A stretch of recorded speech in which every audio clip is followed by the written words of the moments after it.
Welcome to this episode of Inside Legal ESG. My name is Pam Cohn, and I am honored to be the host for this podcast series.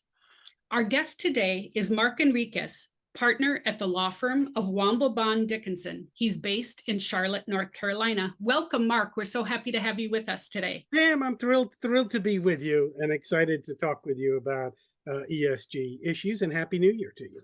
Likewise, we're excited to have you. So let's start by having you describe for us what your practice is at Womble Dickenson and how did you get involved in the ESG space? Great. So I've been at Womble for 32 years. We're one of those that I call myself a lifer. I've never practiced at another law firm. It's been a great experience. I've been in our business litigation team that whole time, but my practice has really evolved over the years. So when electronic discovery was really popular back in the days when emails were innovative, I got very involved in that. After that passed, I'm on our innovation board, so I've looked at some cutting issues. And several years ago, it became clear to us in kind of a working group in our litigation team that ESG was really going to be a pretty pivotal and critical area. So we've got a team at Womble that includes both litigators and transactional attorneys that address ESG issues. My perspective as a litigator is primarily in litigation itself, handling companies that get charged with any type of ESG claim. It could be a claim for greenwashing. It could be a claim for climate change. It could be a securities violation claim saying that they've misstated something in one of their public reports. All of those are things that I would do. My focus is particularly on class action defense, and we see quite a bit of class actions arising in the ESG area. I also do some litigation prevention, and we can talk about some of those tips on this podcast, but trying to help companies figure out where the risky spots are, what the trends are in litigation, and kind of guide companies through that process. And then we've got a team of transactional lawyers too that help more detailed crafting of ESG plans, looking at what standards to use, how to implement them, often working with other professionals to help folks in companies really develop a full ESG playbook. And thus reducing their future risk, right? Yes, Doing it's it all right about in the first place. risk reduction. I do think from most of the clients we're working with, risk reduction is probably the number one priority. I do think there are certainly other priorities around ESG. I mean, there is often a corporate culture and a cultural commitment around many of the ESG values, both some of the climate and environmental things, but also the social impetus. So that is often a key component of a company's culture, their mission statement, their values. And there are other stakeholders, consumers, stockholders, other people who have expressed interest and are putting increased pressure on companies to think about issues beyond profits. And that's one way, a lot of these ESG issues, although sometimes they can add to the bottom line, they're often looking at what the company is doing beyond it. So I think, so those are all factors, but certainly as a litigator, my main pitch is let's reduce your risk. You don't want to get sued for something you did, or even worse, something that you said you were doing and didn't. That's where I see a lot of the claims. Companies get excited about their ESG campaign. They make these broad statements about we are, carbon neutral, or we will be carbon neutral in 5 years.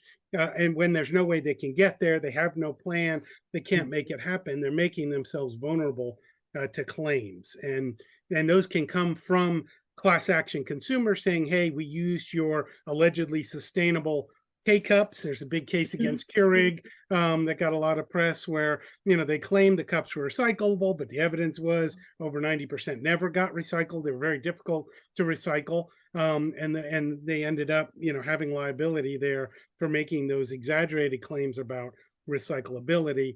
Other companies, I think, really put themselves at risk with broad statements that we're a green company, we're earth friendly, we're consumer friendly. Those kind of broad statements are often hard to back up and can create real vulnerability from either direct litigation or regulatory actions from the Federal Trade Commission. which is charged with regulating deceptive advertising. One of their current priorities is greenwashing, which we can talk a little more about, but they've really indicated that they're updating their green guides in terms of what you can and cannot say.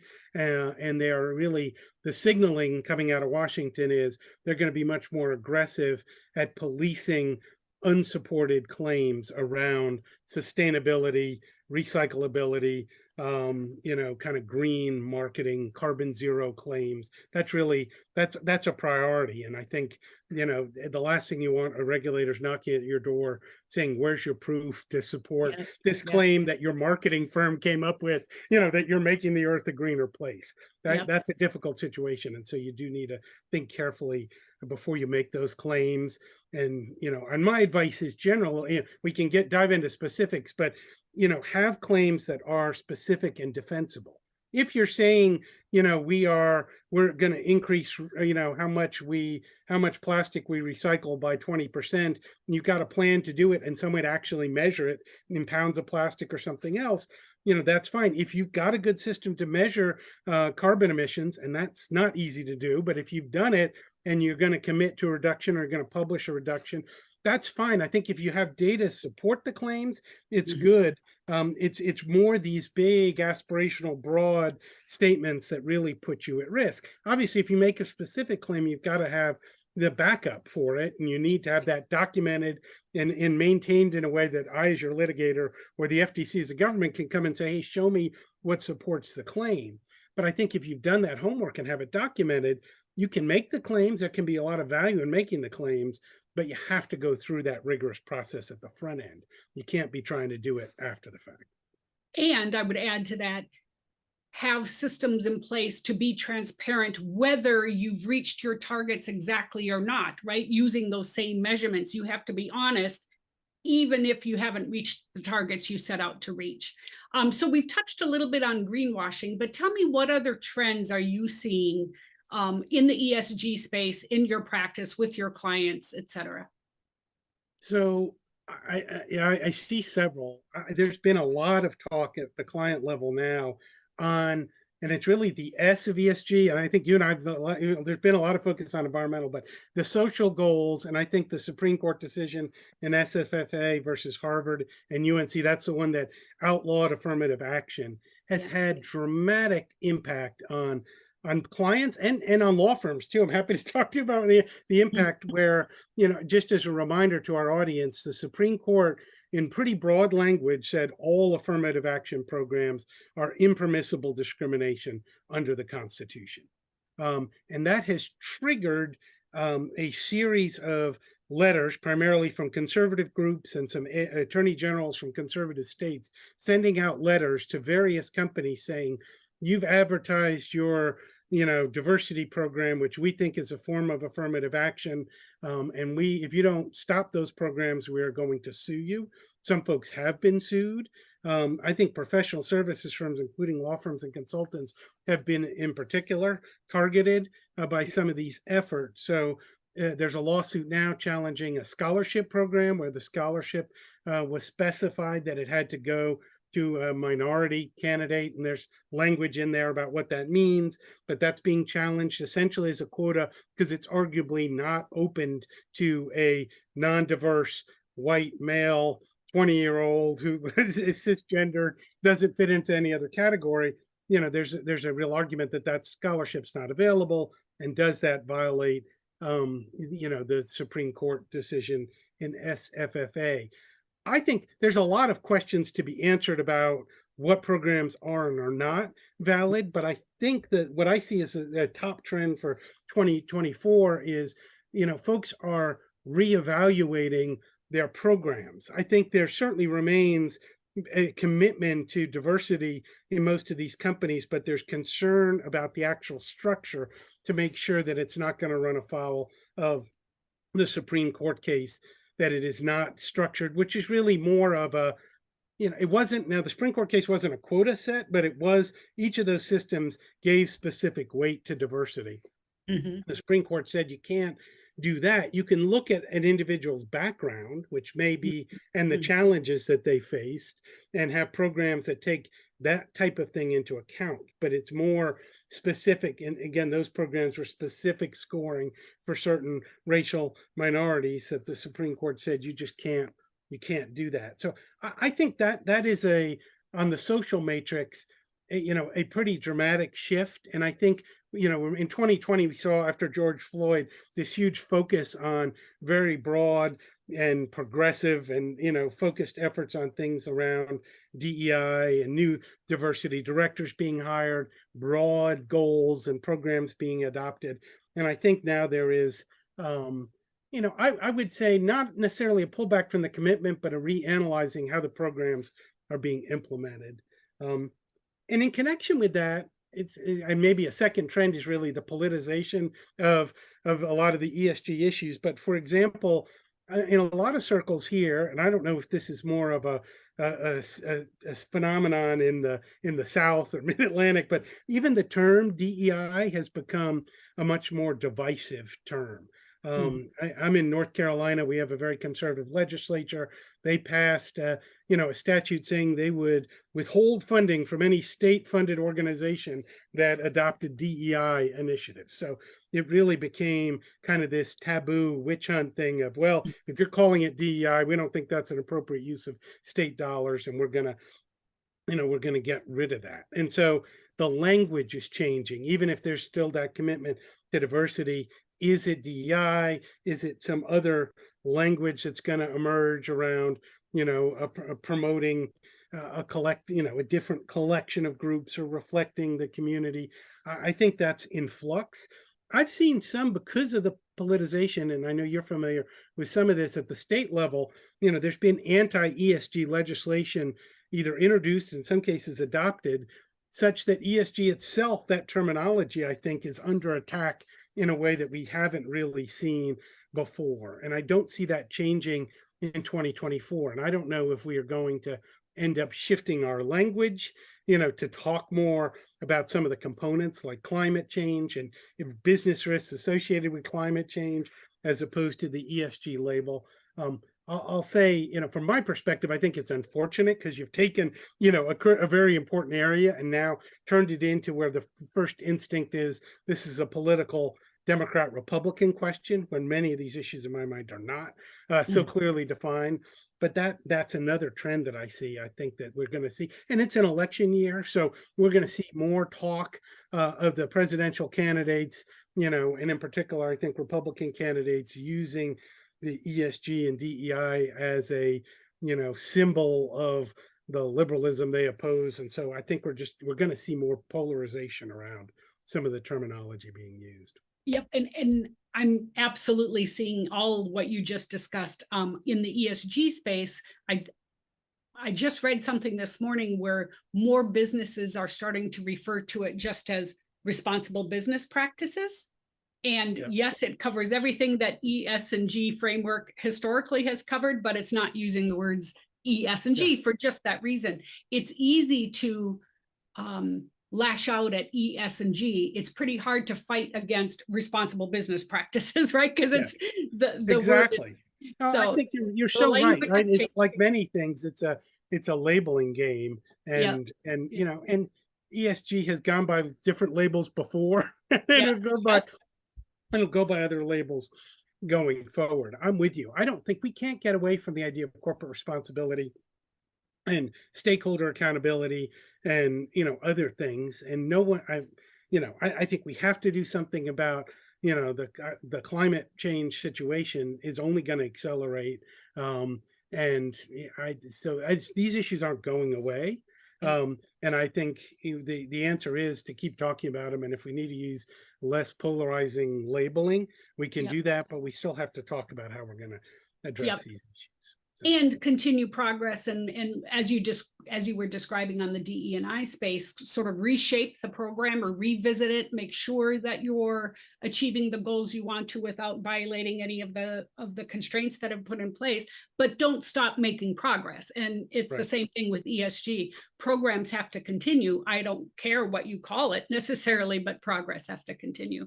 Yeah. um so speaking of regulations, do you think the SEC is actually going to issue their climate disclosure regs this year, carbon disclosure regs? And if so, what impact do you think that's going to have? So it's a tough crystal ball question. I mean, there's been so many comments and it's been so politicized.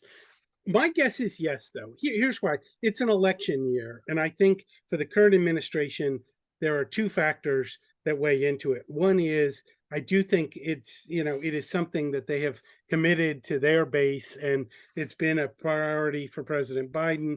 And I think he wants to have something come out around carbon. And so I think it's likely to happen, both because I think it may be viewed as a political stake in the ground. And I think there may be some fear, who knows what the results of the election are, but that if it doesn't happen now and gets postponed, and there's a change in administration, it'll never happen. So my guess is something will come out. What I'm less clear on is how much it tracks the original guidance. In other words, there's a lot of commentary, and the political landscape has definitely shifted a lot from when the Mhm. guidelines were originally proposed. So we may see some watering down. I don't like to use that language, but I think the reality will be either longer timeframes for implementation or some reduction in some of the requirements to kind of modify and take some of the wind out of the people that are convinced that this will destroy American industry. So I think they'll come out with something, but it may be modified to address some of the criticisms. But I think that the idea of having the SEC come out with something is important politically. And so my guess is it will happen. It clearly, I'm predicting it will clearly be less stringent than the California Oh, rules yeah. that have recently been passed. What is your perception of how those are going to go down, and how are your clients reacting? I think our clients are concerned about it, and still many of them in the figuring it out stage, right? Yes. Trying to Yep. understand what these are really going to mean. And I'll admit I'm still figuring that out too. We've got some folks on our team that have worked directly on those. We've done a couple client alerts on on the guidelines. I think it's going to be interesting, and in particular, I'm wondering kind of what will be the first test cases on those. When these Mhm. guidelines come out, you often don't really know how things are going to play out or who's going to be targeted until you see some enforcement actions. And I'll Right. be very interested, and we should see that in 2024 to actually see, who are they going after? Is it huge public companies? Is it California based entities? I think the whole, and the connection to California piece is a challenge, right? Lots of businesses do some tangential business in California, but it's not a big piece of their business. So becomes a question of how much are we Mhm. going to abide? Is it going to be like the auto industry where almost all car manufacturers now comply with the California standards that they're kind of driving the rest of the country? There's certainly at a corporate level, I think, resistance to that notion that automatically we're just going to adopt the California approach. So I'm very interested. I wish but I don't have a Yeah. great crystal ball on that. Okay, so one more crystal ball question. Yeah. What do you think 2024 is going to hold for us with respect to ESG, both here in the US and globally? Well, I'm very interested to see where we end up with standards. As you know, there's been a lot going on in Europe this past year. We have the sustainability disclosure requirements from the Financial Conduct Authority. The International Sustainability Standards Board, ISSB, issued their standards. I do think Europe has been leading the way, and the US has kind of been catching up. Yep. That if I were to point to a big trend, when I look at that's true. Even in our firm, our law office, our firm over there is more advanced than we are on a lot of. They've won the Sustainability Law Firm of the Year award and other stuff. We're playing some catch up on this side of the pond, Mhm. and I think the European Union has kind of taken the advance there. I think we're going to see more effort to try to come up with more measurable standards here. Every time I preach to companies about the importance of having something measurable that they can measure against. The question is, well, what are those standards? And as you Right. know, right now we still got, a whole collection of them. I'm not saying we're going to only have one standard in 2024. In fact, I don't think that'll be the case, but I do think it'll be important to move towards a handful of kind of the broadly accepted standards. And I don't think we're there. So I would say that's one. I think the other big change is one I mentioned but it only touched on, which is more private company concern. With Scope 3 and everything that's happening around Scope 3, private companies, the big public companies, the Exxons and the giant companies, they've had teams aware of climate change and ESG for a long time with full-time staff. It's not new, but we have some pretty big private companies that are Mm, not used to doing 10Ks, aren't really following SEC, aren't getting the letters, yeah.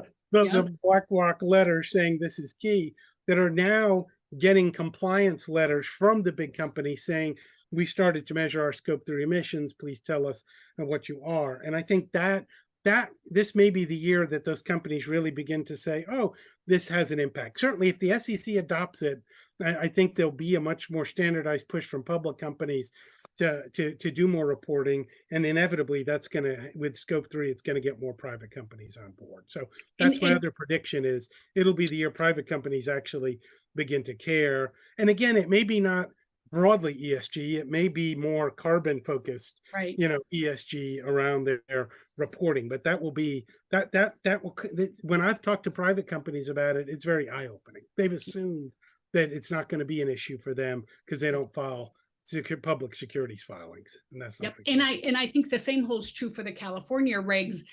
That the greatest impact of the California regs, it seems to me, is going to be all the private companies that are going to be affected either directly or through scope 3. Yes. Um, and they've never even thought about this before. So if we talk again a year from now, what will we be talking about in the ESG space? Yeah. There's lots to talk about. Well, I do think, well, we'll be talking about the outcome of the election. I Mhm. think that the number one, significant event to me is the November presidential election. If Trump gets reelected, and I expect him to be the nominee, if he gets reelected, I think it's going to be a dramatic shift, right? He's going Mhm. to try to undo everything that the Biden administration has Mhm. done in the ESG arena, and I think reacting to that will probably be our number one topic. What does Yeah. this mean? And then you're going to get into much more, even with California, I could see federal efforts to essentially try to overrule or undermine, the California regulations. There's already been discussion about that at a congressional level, but given the current political makeup, I don't see that happening. But if it changes after November, I think that'd be our number one discussion. We'll Yeah. probably still be talking about standards and Yes. how Yes. to We will. measure it. And so I think a year from now that will still be there. The biggest wild card for me is probably the social component, whether we're still Mhm. using the ESG terminology or not.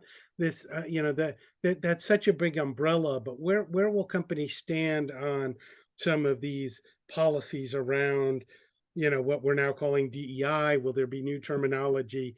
What will be the kind of the cultural zeitgeist around those policies? I think that this will be a year to me of evolution in that area, because I think we'll see some new terminology and new perspectives. We've got this, but thanks to 2020, a lot of companies have not only established programs around diversity and inclusion, but they've hired diversity directors and officers. So whatever the language is, those people are going to have jobs and going to be making an impact. And so I think seeing how that plays out in a year that's politicized, will be an interesting one to follow. So here's my favorite question to close with. I love to ask people, especially here in the US where it's quite politicized right now, what gives you hope? How do we keep doing this work day in and day out? I am hopeful that there's still a lot of dialogue.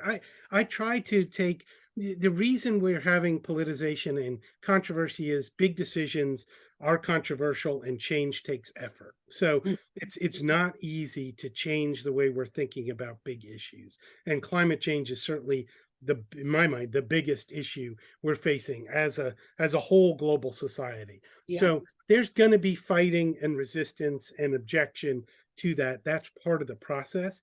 I believe though we have a lot of smart minds when you get into the calmer circles, when you read some of the thoughtful articles, People aren't really debating whether climate change is real.